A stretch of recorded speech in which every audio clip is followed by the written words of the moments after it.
Kita mulai saja, rekan-rekan guru hebat yang berbahagia. Bismillahirrahmanirrahim. Assalamualaikum warahmatullahi wabarakatuh. Waalaikumsalam. Bismillah, alhamdulillah, wala haula wala quwwata illa billah. Rabbi shrah li sadri wa yassir li amri wahlul 'uqdatam min lisani yafqahu qawli. Yang saya hormati Bapak Kepala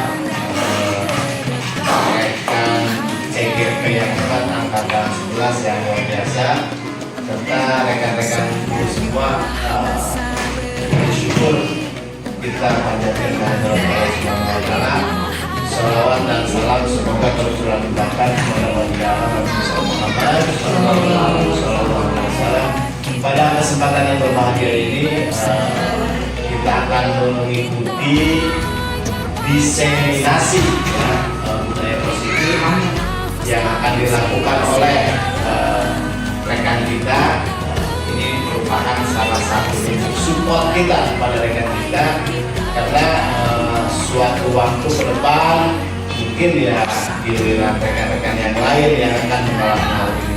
Dan saya menginginkan, selalu berharap bahwa ketika ada kesempatan yang baik ini, menambah ilmu, meningkatkan kapasitas kita sebagai guru, karena harus kita setujui bahwa ketika guru itu berhenti belajar, maka berhentilah menjadi guru. Jadi setiap saat kita harus belajar sesuai dengan prinsip Ki Hajar Dewantara, itu belajar sepanjang hayat. Bukan seperti Pak Elan, Pak Cecek ya, belajar sepanjang-panjangnya, bukan ya. Baik, kita mulai saja acara ini dengan sama-sama membacakan ayatul basmalah. Bismillahirrahmanirrahim. Mudah-mudahan acara ini senantiasa diberi kelancaran dan kesuksesan, dan semoga mendapatkan ridho dari Allah Subhanahu wa taala. Acara selanjutnya adalah sambutan penguatan yang akan disampaikan oleh Bapak Kepala Sekolah di Bismillahirrahmanirrahim. Assalamualaikum warahmatullahi wabarakatuh. Rekan CGP angkatan 11 yang berbahagia dan teman-teman SDN Ciladel yang saya hormati, pada hari ini kita akan menyaksikan diseminasi tentang budaya positif yang akan disampaikan oleh teman kita CGP angkatan 11. Bapak berharap budaya positif ini bisa kita serap dan diterapkan dalam kehidupan kita, terutama sebagai warga sekolah. Budaya positif ini kalau kita pahami merupakan nilai-nilai atau keyakinan dan kebiasaan-kebiasaan yang di sekolah yang berpihak kepada siswa, yang berpihak kepada murid, sehingga murid dapat tumbuh kembang sesuai dengan potensi, bakat, dan minat yang dibawanya sejak lahir.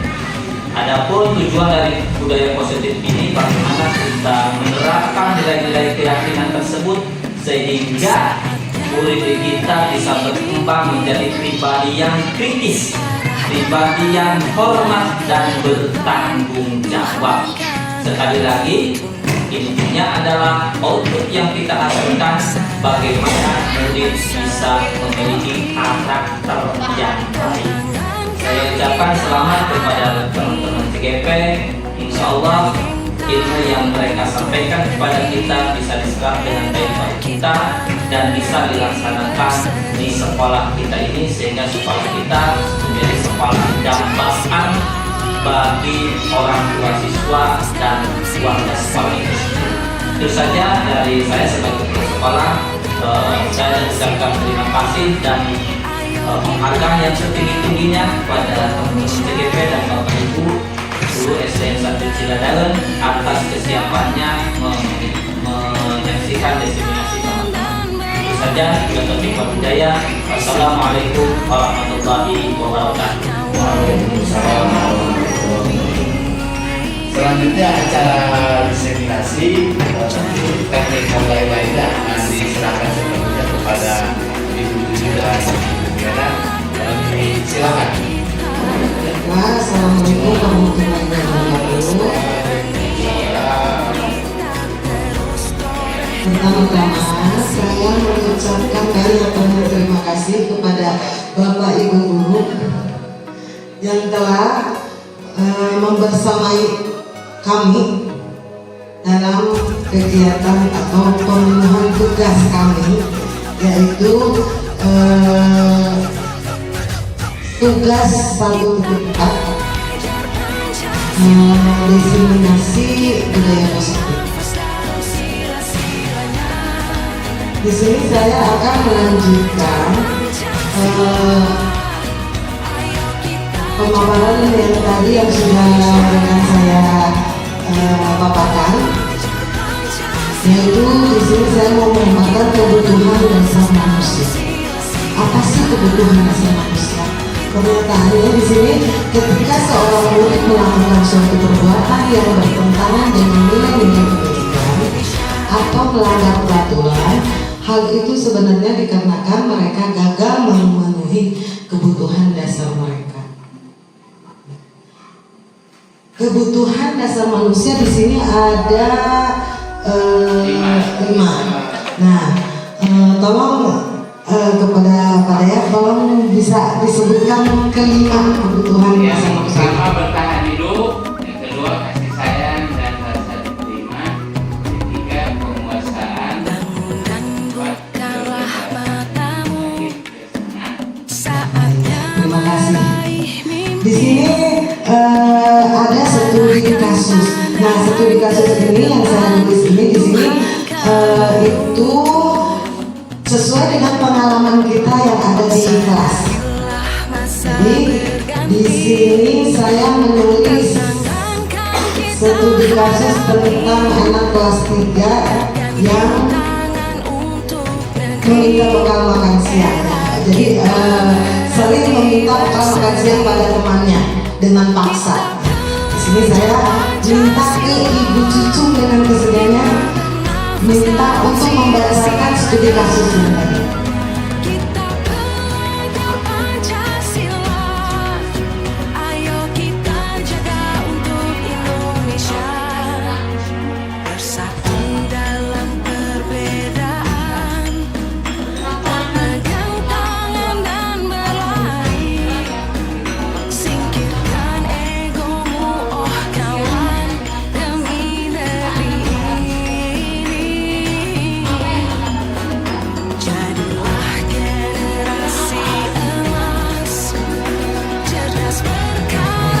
Nah, di sini kita akan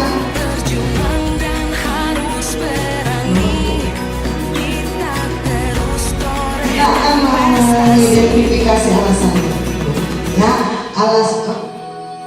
alasan Gibran itu apa? Kenapa dia sering meminta makan siang temannya dengan paksa? Apa alasannya? Itu semuanya ada alasannya. Kita identifikasi dulu. Alasan Gibran yang pertama, saya minta untuk tolong disediakan. Alasan Gibran yang pertama karena dia lapar dan orang tuanya tidak membawakan bekal makan siang. Maka kebutuhan dasar yang sedang berusaha dipenuhi oleh Gibran adalah kebutuhan untuk bertahan hidup sebagai sumber.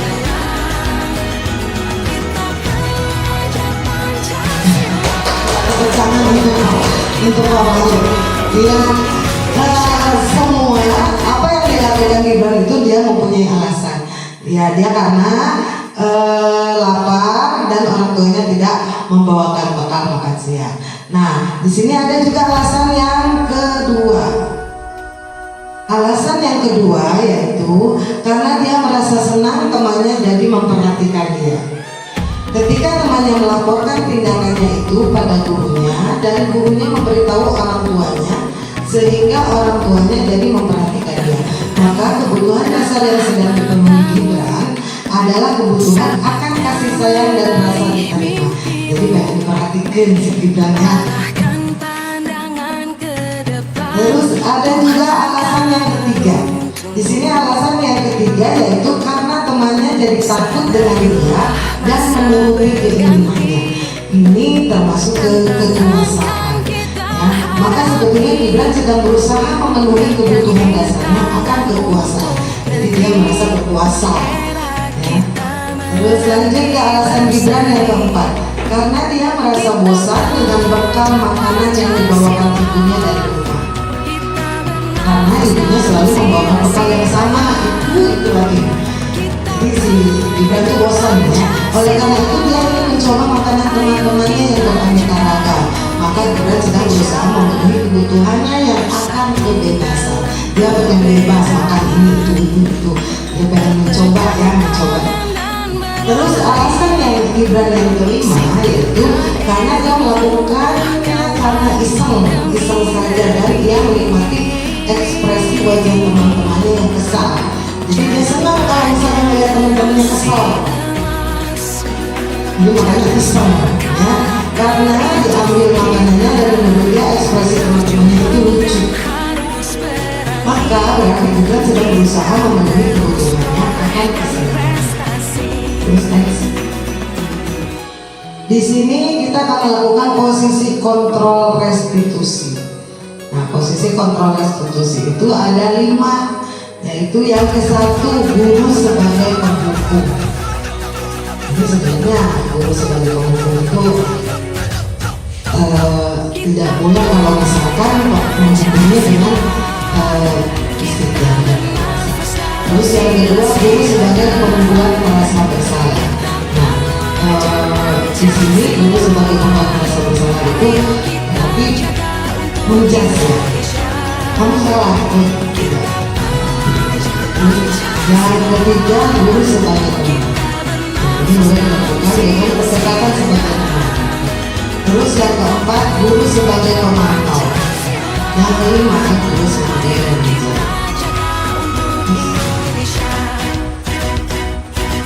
Nah, 5 posisi kontrol.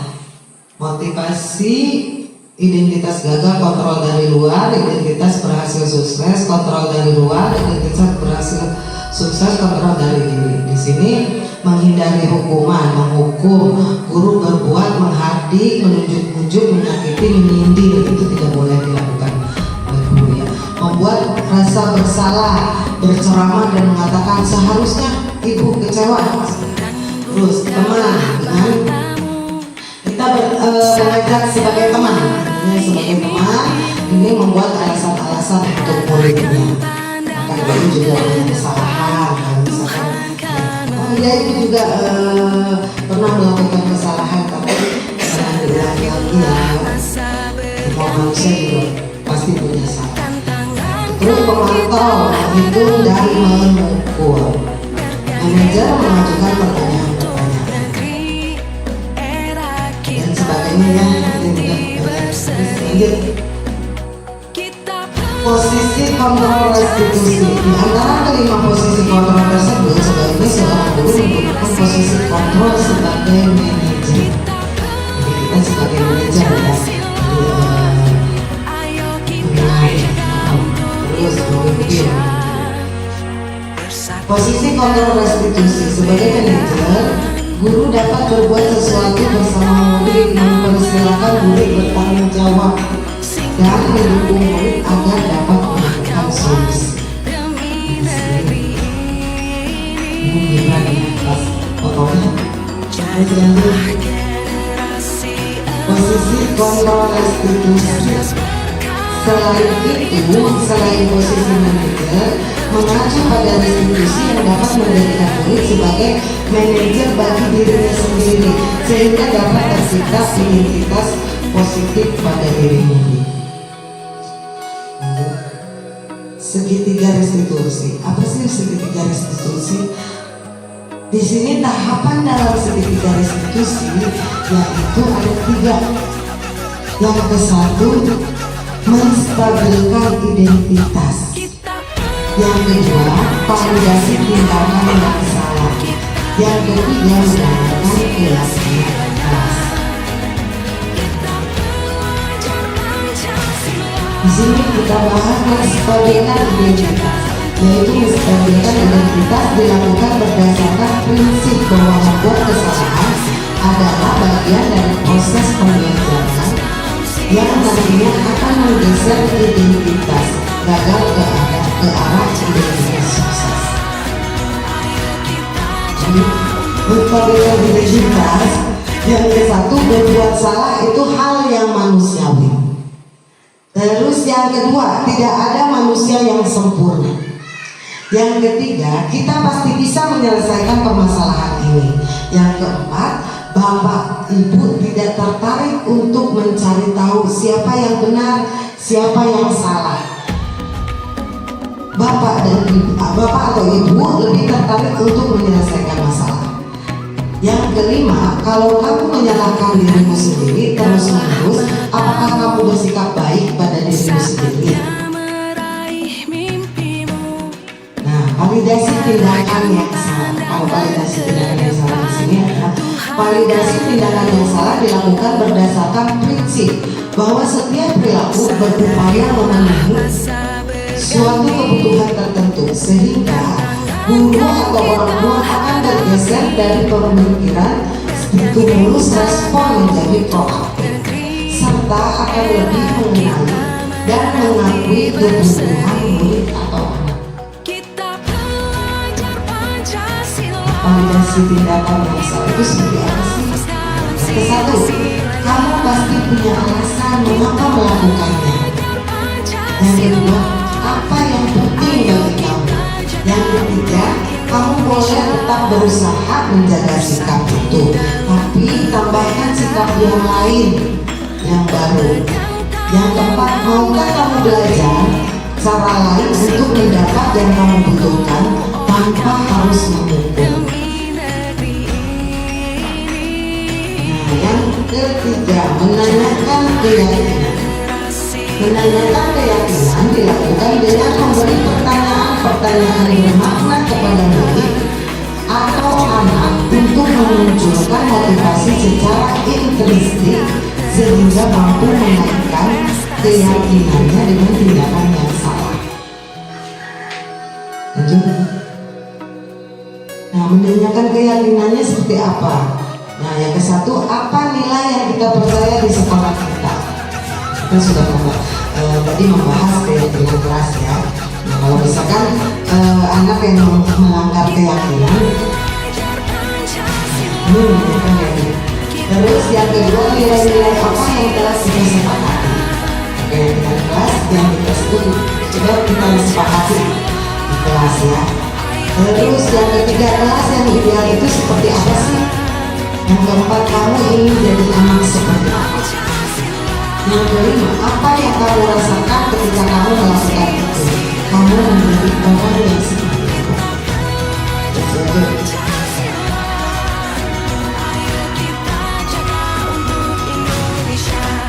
Di sini ada yang ke satu disiplin positif, yang kedua motivasi perilaku, yang ketiga yang tadi sudah disampaikan sama rekan saya Bu Cucu, keyakinan sekolah atau kelas. Nah, di sini yang keempat, kebutuhan dasar manusia yang sekarang saya sedang paparkan. Yang kelima, posisi kontrol restitusi. Yang keenam, segitiga restitusi. Seorang guru yang baik harus memiliki kemampuan dalam mewujudkan budaya positif di sekolah. Budaya positif tersebut dapat dijalankan dengan menerapkan konsep-konsep inti seperti disiplin positif, motivasi perilaku manusia, yang ketiga keyakinan sekolah dan kelas, yang keempat kebutuhan dasar manusia, yang kelima posisi kontrol restitusi, yang keenam segitiga restitusi. Nah, sekarang sebelum kita sudah saya akan speaking dulu supaya tidak ngantuk. Dimohon kepada untuk berdiri dan berhadap-hadapan.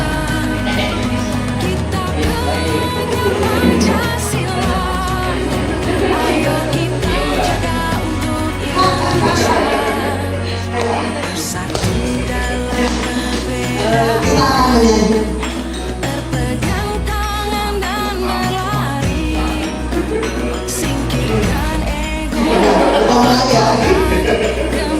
Saya kasih contoh dulu ya.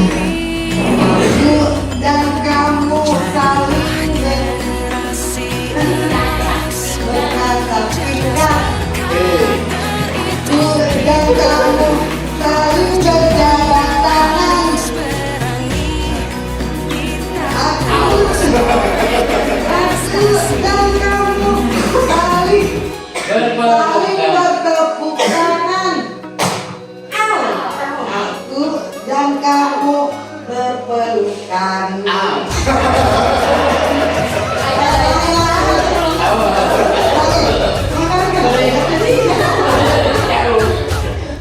Satu, dua, tiga. Aku dan kamu saling bertatap pinggang. Aku dan kamu saling berjabat tangan. Aku dan kamu saling bertepuk tangan. Aku dan kamu berpelukan. Demikian paparan yang sudah saya sampaikan. Saya ucapkan terima kasih. Semoga dapat menginspirasi. Akhir kata, semoga tergerak, lekas bergerak, dan mari bergerak. Assalamualaikum warahmatullahi wabarakatuh.